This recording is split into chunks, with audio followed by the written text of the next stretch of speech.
എല്ലാവർക്കും സ്വാഗതം. ഈ റിവ്യൂ ഇഷ്ടപ്പെടുവാണെങ്കിൽ ഒന്ന് ലൈക്ക് ചെയ്തും സബ്സ്ക്രൈബ് ചെയ്തും സപ്പോർട്ട് ചെയ്യണേ. അപ്പോൾ അപ്പച്ചൻ്റെ നിപ്പൊക്കെ കാണുമ്പം സ്റ്റാൻലി ചോദിക്കുന്നുണ്ട്, അപ്പച്ചനിപ്പോൾ അവളെ പറഞ്ഞു വിടണ്ടേ എന്ന്. അന്നേരം ഈ കാര്യങ്ങളെല്ലാം ഇതുപോലെയാണ് എന്ന് എനിക്കറിയത്തില്ലായിരുന്നല്ലോ, അതുകൊണ്ട് ഒന്നുകൂടി ഒന്ന് ആലോചിച്ചിട്ട് നമുക്ക് അതിൻ്റെ അകത്തൊരു തീരുമാനം എടുക്കാം എന്ന് പറയുമ്പം, അപ്പോൾ അപ്പച്ചൻ ഇത് തിരിച്ചു പോകുന്നില്ലേ, ഉച്ച കഴിഞ്ഞ് പുനലൂർ എന്നിട്ട് എന്തൊക്കെയോ കാര്യങ്ങൾ ചെയ്തു തീർക്കാനുണ്ട് എന്ന് അപ്പച്ചൻ എന്നോട് പറഞ്ഞായിരുന്നല്ലോ എന്ന് പറയുമ്പോൾ, ഞാനങ്ങനെ പറഞ്ഞായിരുന്നോ എന്ന് ചോദിക്കും. അന്നേരം ഞാൻ പറഞ്ഞായിരുന്നു, ഞാൻ നന്നായിട്ട് കേട്ടതാ എന്ന് പറയുമ്പം, അങ്ങനെ പറഞ്ഞെങ്കിലേ അത് ഞാനങ്ങ് മാറ്റി വെച്ചു എന്ന് പറയുവാണ്. അന്നേരം സ്റ്റാൻലി പറയുന്നുണ്ട്, എനിക്കറിയാം അപ്പച്ചൻ ഇന്നും പോകില്ല നാളെയും പോകില്ല എന്ന് എനിക്കറിയാം എന്ന് പറയുമ്പം, അതൊക്കെ ചിലപ്പോൾ അങ്ങനെയൊക്കെ നടന്നെന്നിരിക്കും എന്നിങ്ങനെ ചിരിച്ചുകൊണ്ട് പറയുന്നുണ്ട്. അന്നേരം സ്റ്റാൻലി പറയുന്നുണ്ട്, എനിക്ക് കുഴപ്പമൊന്നുമില്ല, അപ്പച്ചൻ്റെ മനസ്സറിയാൻ വേണ്ടി ഞാൻ ചോദിച്ചെന്നേ ഉള്ളൂ എന്ന്. അത് കഴിഞ്ഞ് എങ്ങനെയാണ് അപ്പച്ചൻ ഒരു പെഗ് കൂടെ എടുക്കട്ടെ എന്ന് ചോദിക്കുമ്പം അപ്പച്ചൻ പറയുന്നുണ്ട്, വേണ്ട ഇനി ഞാൻ കഴിക്കുന്നൊന്നുമില്ല, എനിക്ക് ആ അലീന കൊച്ചിനോട് വർത്തമാനം പറഞ്ഞ് തീർന്നിട്ടില്ല, ഞാൻ ആ കൊച്ചിനോട് പോയി കുറച്ച് എന്നോട് വർത്തമാനം പറയട്ടെ എന്ന് പറയും. എന്നിട്ട് സ്റ്റാൻലിയോടായിട്ട് പറയുന്നുണ്ട്, എടാ നീയും കുടിയൊക്കെ കുറയ്ക്കണം കേട്ടോ, ആ കൊച്ചു ഇവിടെയുള്ള ഒരു പെൺകൊച്ചു വീട്ടിലുള്ളപ്പം ഇങ്ങനെയൊന്നും ചെയ്യുന്നത് ശരിയല്ല എന്ന് പറയുമ്പോൾ, അവളിവിടെ വന്നു എന്ന് കരുതി എൻ്റെ രീതികളൊന്നും മാറ്റാൻ എന്നെക്കൊണ്ട് പറ്റില്ല എന്ന് പറയുമ്പം അപ്പച്ചൻ പറയുന്നുണ്ട്, നീ നോക്കിക്കോ, അവൾ ചിന്നമ്മയാണെങ്കിൽ നിന്നെ വരച്ച വരെ നിർത്തും, നമുക്ക് കാണാം എന്ന് പറഞ്ഞിട്ട് അപ്പച്ചനങ്ങോട്ട് പോയി കഴിയുമ്പം ഇത്തിരി ബലം പിടിച്ച് ഇങ്ങനെ നിൽക്കുന്നുണ്ട് സ്റ്റാൻലി. എന്നെ ആർക്കും മാറ്റാൻ കഴിയില്ല എന്നൊരു ഭാവത്തിൽ. പിന്നെ കാണിക്കുന്നത് വൈജന്തിയാണ്. വൈജന്തി രാവിലെ എഴുന്നേറ്റ് വരുമ്പം അടുക്കളയിൽ നിന്ന് എന്തൊക്കെയോ ശബ്ദം കേൾക്കുന്നു. അപ്പം അങ്ങോട്ടേക്ക് വന്ന് നോക്കുക കേട്ടോ. വന്ന് നോക്കുമ്പോൾ ബബിത കറികളൊക്കെ ഉണ്ടാക്കുന്നു. അത് കഴിഞ്ഞ് രോഹിത്തിനോട് അത് ടേസ്റ്റ് ചെയ്ത് നോക്കാൻ പറയുന്നു. അന്നേരം കുഴപ്പമില്ല, നീ സ്റ്റവ് ഓഫ് ചെയ്തു എന്ന് പറയുന്നു. കൃഷ്ണമോൾ ഓംപ്ലേറ്റ് ഉണ്ടാക്കുന്നു. എന്നിട്ട് അതൊന്ന് കഴിച്ചു നോക്കാൻ പറയുമ്പോൾ, എടി ഇതിന് ഇത്തിരി ഉപ്പ് കൂടിപ്പോയെന്ന് ബബിത പറയുന്നുണ്ട്. അന്നേരം അതൊന്നും സാരമില്ലടി എന്ന് രോഹിത്ത് പറയുന്നു. അത് കഴിഞ്ഞ് പപ്പടം കാച്ചോ ബബിത. അന്നേരം ഇതിൻ്റെ ഉപ്പ് ഞാൻ നോക്കണോ എന്ന് ചോദിക്കുമ്പോൾ, അതിൻ്റെ ആവശ്യമില്ല എന്ന് ബബിത പറയുന്നുണ്ട്. എന്നിട്ടും അവൻ അതിൽ നിന്ന് എടുത്തോരണം കഴിക്കുമ്പം ആ മുഖത്ത് വെച്ച് തന്നെ പപ്പടം അങ്ങ് പൊട്ടിച്ച് കളയും ബബിത. എന്നിട്ട് നിന്നെ ഞാൻ എന്ന് പറഞ്ഞ് രോഹിത്ത് അവളെ തല്ലാനായിട്ട് ഓടിക്കുവാണ്. ബബിത പുറത്തേക്ക് ഇറങ്ങി ഓടുന്നു, പുറകെ രോഹിത്തുണ്ട്.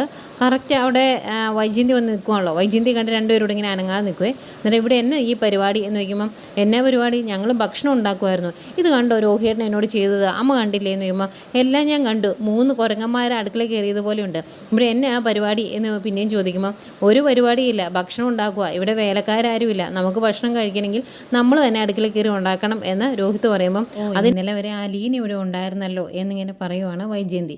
അന്നേരം അലീന ചേച്ചി ഉണ്ടായിരുന്നു, അലീന ചേച്ചിയുടെ കൂടെ പറ്റിക്കൂടി നിന്ന് ഞങ്ങളും കുറച്ചൊക്കെ പഠിച്ചിട്ടുണ്ട് എന്ന് പറയുമ്പോൾ, അലീന ചേച്ചി നാണം കെട്ടവൾ എന്ന് പറഞ്ഞിട്ട് ദേഷ്യപ്പെട്ട് അങ്ങ് പോവുകയാണ് വൈജയന്തി. അന്നേരം രോഹിത്ത് പറയുന്നുണ്ട്, പറഞ്ഞത് ഇഷ്ടപ്പെട്ടില്ല എന്ന്, അതങ്ങനെയല്ലേ എന്ന് ബബിതയും പറയുന്നുണ്ട്.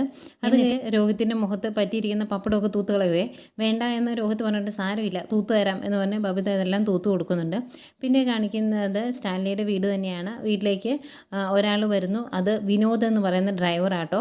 ബൈജുവിന് ഒരുപാട് ദൂരമൊന്നും വണ്ടി ഓടിക്കാൻ അത്രയ്ക്ക് ശരിയായിട്ടില്ല, അതുകൊണ്ട് ആ സമയത്ത് വണ്ടി ഓടിക്കുന്ന ആളാണ് വിനോദ്. അയാൾ കുറച്ച് ദിവസമായി വീട്ടിൽ പോയേക്കുമായിരുന്നു. അന്നേരം വണ്ടി വന്ന് നിന്ന് കഴിയുമ്പോൾ ബൈക്കിലൊരു കൂട്ടുകാരനാണ് കൊണ്ടുവിടുന്നത്. അന്നേരം എൻ്റെ അപ്പം ചോദിക്കും, നീ എത്ര ദിവസമായിടാ ഇവിടുന്ന് പോയിട്ട്, നീ എന്ന് വരാമെന്ന് പറഞ്ഞാൽ പോയത് എന്ന് ചോദിക്കുമ്പം, അയ്യോ എൻ്റെ എൻ്റെ അപ്പം ചേട്ടാ, വീട്ടിൽ ചെന്ന് കഴിയുമ്പോഴത്തേക്കും ആകെ പ്രശ്നമായി, മോൾക്ക് വയ്യായിരുന്നു, പിന്നെ ഭാര്യയ്ക്ക് നടുവേദന, ഇതെല്ലാം കഴിഞ്ഞ് ഹോസ്പിറ്റലിലും പോയി, ഇന്നലെയാണ് ഹോസ്പിറ്റലിൽ നിന്ന് ഇറങ്ങിയത്, അതാ താമസിച്ചത് എന്ന് പറയുമ്പം അപ്പച്ചൻ ചോദിക്കുന്നുണ്ട്, അതുകുട്ടിച്ചായനോട് നിൽപ്പണ്ടേ, അതുകുട്ടിച്ചായൻ ചോദിക്കുന്നുണ്ട്, അങ്ങനെ ഒരു സംഭവം നടന്നിട്ടുണ്ടെങ്കിൽ അതിവിടെ വിളിച്ച് പറയേണ്ടേടാ, നീ അത് ചെയ്തായിരുന്നോ എന്ന് ചോദിക്കും. അന്നേരം പ്രാരാബ്ദമൊക്കെ അല്ലേ അതുകുട്ടിച്ചായ, അതുകൊണ്ടായെന്ന് പറയുമ്പോൾ, എന്നതാണേലും നീ സ്റ്റാൻലി കണ്ടിട്ട് ജോലിക്ക് കയറിയാൽ മതി എന്ന് പറഞ്ഞിട്ട് അകത്തേക്ക് കൂട്ടിക്കൊണ്ട് പോവാണ്. എന്താണേലും അതിനുശേഷം വിനോദ് അടുക്കളയിൽ ചെല്ലുന്നുണ്ട്, പൗലൂസിനെ കാണുന്നുണ്ട്. എന്നിട്ട് വിശേഷമൊക്കെ ചോദിച്ച് കഴിയുമ്പം പൗലൂസ് പറയുന്നുണ്ട്, നീ ഇവിടുന്ന് പോയതിന് ശേഷം ഇവിടെ കുറേ സംഭവങ്ങളൊക്കെ നടന്നു, ഇവിടുത്തെ കേണൽ സാഹിബിൻ്റെ മകളാണ് എന്ന് പറഞ്ഞ് ഒരു പെണ്ണ് ഇവിടെ കയറി താമസമാക്കിയിട്ടുണ്ട് എന്ന് പറയുമ്പം, അങ്ങനെ താമസമാക്കിയോ, വല്ല ഉടായ്പാണോ എന്ന് ചോദിക്കുമ്പം, അതൊന്നും അറിയത്തില്ല, ഏതായാലും വിളഞ്ഞ വിത്ത എന്ന് പറയുന്നുണ്ട്. എന്നിട്ട് നിങ്ങൾ ഇങ്ങനെയൊക്കെ പറഞ്ഞിട്ട് ഞാൻ ആ പെങ്കുച്ചിനെ കണ്ടില്ലല്ലോ, അത് പുറത്തേക്കൊന്നും ഇറങ്ങിയില്ലേ എന്ന് ചോദിക്കുമ്പോൾ, പുറത്തേക്കൊക്കെ ഇറങ്ങുകയൊക്കെ ചെയ്യും, നീ നിനക്ക് കുറച്ച് കഴിയുമ്പോൾ കാണാം എന്നും പറയുന്നുണ്ട്. പിന്നെ ഇന്ന് സാബ് തോട്ടത്തിൽ പോകുന്നുണ്ട്, ആ സമയത്ത് പുറത്തേക്ക് വരുമായിരിക്കും, അന്നേരവും കാണാം എന്ന് പറയുന്നു. നോക്കാം എന്ന് പറഞ്ഞ് വിനോദ് അങ്ങോട്ട് പോവുകയാണേ. പിന്നെ കാണിക്കുന്നത് നമ്മുടെ ബാലേന്ദ്രനെയാണ്. ബാലേന്ദ്രൻ വീട്ടിലോട്ട് വരുന്ന സമയത്ത് വൈജയന്തി വന്നിട്ട് പറയും, നാളെ തൊട്ട് എനിക്ക് ബാങ്കിൽ പോയി തുടങ്ങണം എന്ന്. അന്നേരം അതിനെന്താ എന്ന് ചോദിക്കുമ്പോൾ പറയേണ്ടത് ഒരു മര്യാദയല്ലേ എന്നോർത്താണ് ഞാൻ പറഞ്ഞത് എന്ന് പറയുമ്പോൾ മര്യാദയോ വിവേകവും എളിമയും ഒക്കെ കൂടി ചേരുന്നതാണ് മര്യാദയെങ്കിൽ ആ സാധനം ഈ ജന്മം നിനക്ക് ഉണ്ടാകുകയില്ല എന്ന് പറയും. അന്നേരം വൈജയന്തി പറയുവാണ് മര്യാദയുടെ അർത്ഥമൊന്നും നിങ്ങൾ എന്നെ പഠിപ്പിക്കേണ്ട, ഞാൻ PG കഴിഞ്ഞതാണ്, പഠിക്കേണ്ട സമയത്ത് പഠിക്കാതെ നാട് വിട്ടുപോയ വേറെ പലരെ പോലെയല്ല ഞാൻ എന്ന് പറയുമ്പോൾ ആയിക്കോട്ടെ നിനക്ക് ഇഷ്ടം പോലെ വിദ്യാഭ്യാസമുണ്ട്, അതിനെ ഞാൻ കാണുന്നുണ്ട് എന്ന് പറയും. അന്നേരം അതങ്ങ് ഇഷ്ടപ്പെടുന്നില്ല വൈജയന്തിക്ക്. അന്നേരം വൈജയന്തി നിങ്ങളോട് സംസാരിക്കാൻ ഞാനില്ല എന്ന് പറയുമ്പോൾ അതെന്താ സംസാരിക്കാൻ ഇല്ലാത്തത് എന്ന് ബാലേന്ദ്രൻ ചോദിക്കും. മടുത്തിട്ടാണ് എന്ന് പറയുമ്പോൾ ബാലേന്ദ്രൻ പറയുവാണ് മടുക്കും, അത് എക്സ്പീരിയൻസ് കൂടുതലുള്ളത് കൊണ്ടാണ് എന്ന്.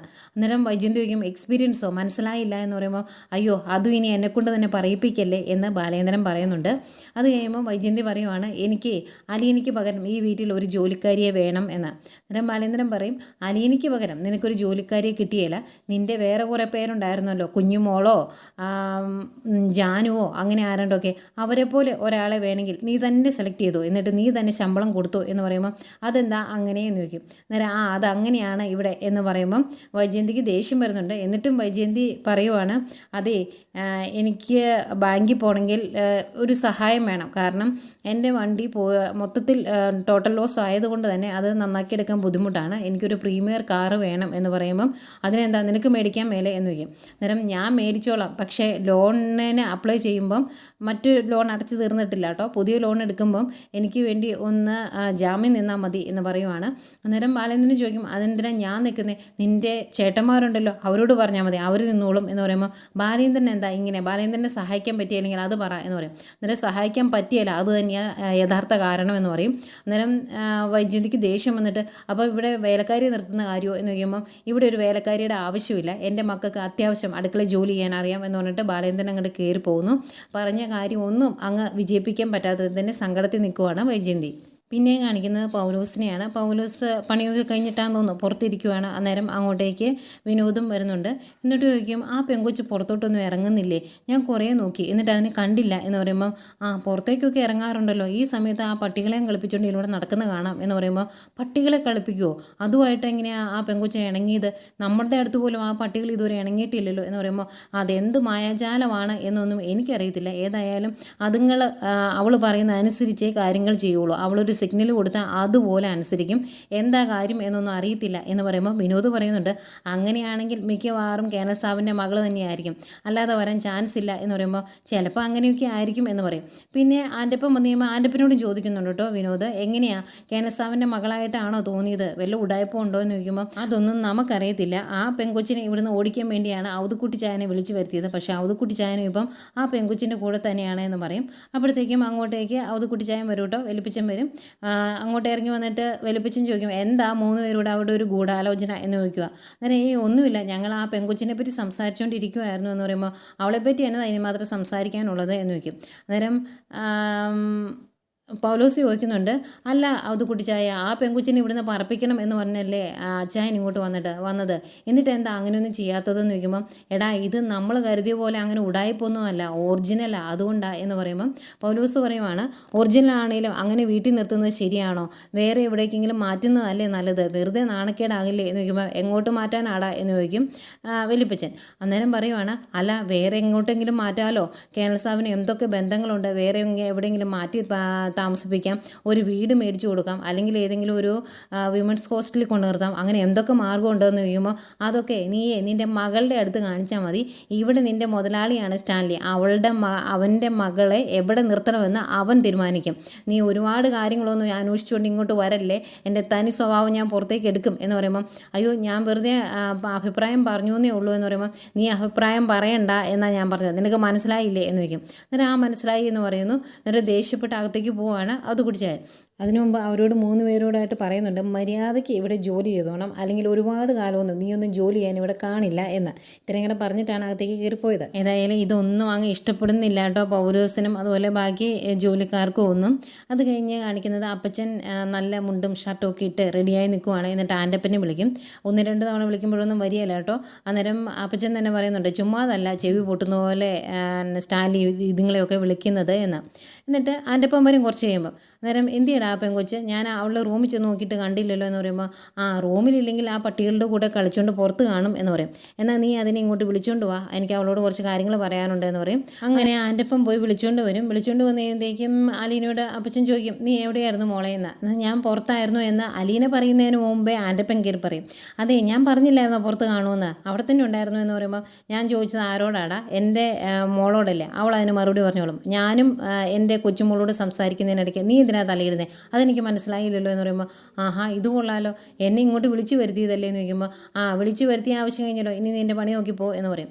അങ്ങോട്ട് ആൻ്റെ ഒപ്പം പോയി കഴിയുമ്പം അലീനയോട് വലിയപ്പച്ചൻ പറയുന്നുണ്ട്, നമുക്ക് സ്റ്റാൻലിയുടെ തോട്ടത്തിലൊക്കെ ഒന്ന് പോയി നോക്കണം, ഇനി അവിടെ അവൻ എന്തൊക്കെയുണ്ട്, എങ്ങനെയൊക്കെയാണ് കാര്യങ്ങൾ നടക്കുന്നത് എന്ന് മോളും കൂടി അറിയണമെന്ന് പറയുമ്പം, അതെന്തിനാ വലിയപ്പച്ചൻ, അതൊക്കെ ഞാൻ അറിയുന്നത്, ഇതൊന്നും ഉണ്ട് എന്ന് കരുതിയല്ല ഞാൻ ഇങ്ങോട്ട് വന്നത്, അതുകൊണ്ട് തന്നെ അതൊന്നും നോക്കേണ്ട ആവശ്യം എനിക്കില്ല എന്ന് പറയുമ്പം, മോള് ഞാൻ പറയുന്ന അങ്ങ് കേൾക്ക്, അങ്ങനെയൊന്നും ചിന്തിച്ചിട്ട് കാര്യമില്ല, ഇനി ഇതിൻ്റെ അകത്തൊക്കെ ഒരു പിടുത്തം വേണം എന്നൊക്കെ പറയുന്നുണ്ട്. എന്നിട്ട് മോള് പോയി റെഡിയായിട്ട് വാ, നമുക്ക് പോകാം എന്ന് പറയുമ്പം വലിപ്പിച്ച് ഞാൻ റെഡിയായതാണ്, ഇനി റെഡിയാകാനൊന്നും ഇല്ല എന്ന് പറയും.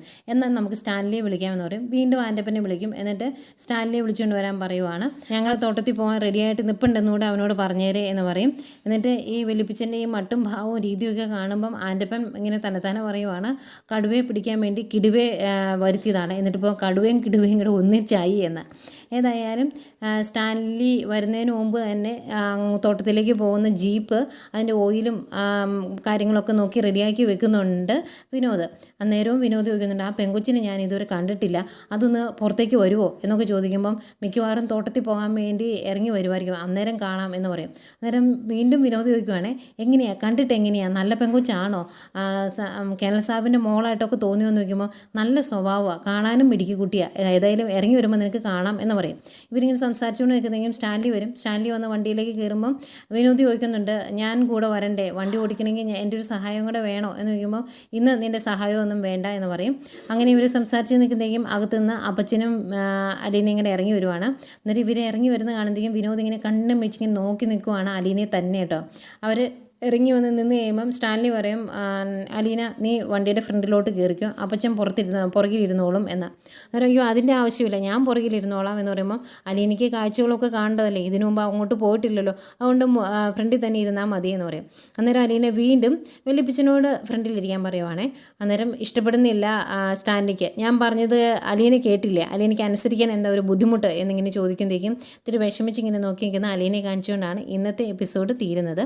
പിന്നെ നാളത്തെ പ്രൊമോ കാണിക്കുന്നുണ്ട്. പ്രൊമോയിൽ അവർ 3 പേരും കൂടി തോട്ടത്തിലൊക്കെ പോകുന്നു, തോട്ടത്തിലെ കാര്യങ്ങളൊക്കെ പറയും. അന്നേരം സ്റ്റാൻലി പറയുന്നുണ്ട്, വെറും തരിശായി കിടന്ന സ്ഥലമാണ്, ഞാൻ മേടിച്ച് പണിതാണ് ഇങ്ങനൊരു തോട്ടമാക്കി എടുത്തത് എന്ന് പറയുമ്പം, ഞാൻ പണിതു എന്ന് പറഞ്ഞിട്ടുണ്ടെങ്കിൽ പണിക്കാരെ വെച്ച് പണിയിപ്പിക്കുമല്ലായിരുന്നു, അല്ലാതെ സ്വന്തമായിട്ട് പണിതൊന്നും അല്ലല്ലോ എന്ന് ചോദിക്കുന്നുണ്ട് അലീന. അതൊന്നും ഇഷ്ടപ്പെടുന്നില്ല കേട്ടോ സ്റ്റാൻലിക്ക്.